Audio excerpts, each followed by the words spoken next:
cuma di telepon Setkap untuk hadir hari ini seperti itu. Pak, menjabat sebagai Menpora sama PSSI ini sebenarnya gimana sih Pak? Nanti kan itu ada prosesnya di FIFA. Ya, FIFA sebagai badan olahraga tertinggi di dunia, nanti mereka yang akan menentukan. Tapi kan ada aturan tidak boleh ada ikut campur pemerintah, Pak. Kenapa? Tidak ada aturan untuk tidak Ya, ada itu ikut campur dari pemerintah. FIFA yang atur nanti semuanya. Tapi berarti akan mundur dilepas dari nggak, ketum Pak? PSSI, Pak? FIFA saya nggak tahu. Nanti biar FIFA yang bersurat. Tapi kalau dari Pak Eriknya sendiri ada etikat untuk mundur dari Semua aturan dari FIFA.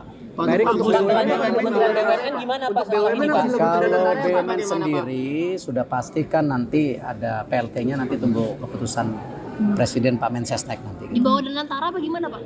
Saya nggak tahu nanti. Tapi Kementerian BUMN masih ada, Saya masih nggak dalam tahu. bentuk kementerian. Dilebur Pak ya? Saya nggak tahu. dilebur ke Danantara, Pak. Saya tidak tahu. Pak sebagai Menpora fokusnya gimana Pak? Ada SEA Games sama MotoGP terdekat. Ya, jadi nomor satu yang pasti saya mendapat penugasan oleh Bapak Presiden.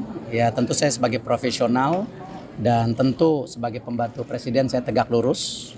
Di mana ini kadang-kadang orang lupa antara olahraga dan pemuda, padahal Menteri Pemuda dan Olahraga. Artinya kalau kita bicara pemuda itu ada 131 juta pemuda yang ke depan ini merupakan basis dari bangsa kita itu sendiri. Artinya pemuda ini ke depan harus kita bangun ya secara kapabilitas untuk bisa bersaing secara global ya, dan cinta tanah air, dan harus menjadi bagian untuk membangun bangsa kita ke depan. Itu yang pemuda.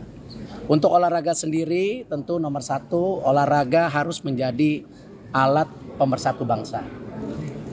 Olahraga adalah duta bangsa di dunia.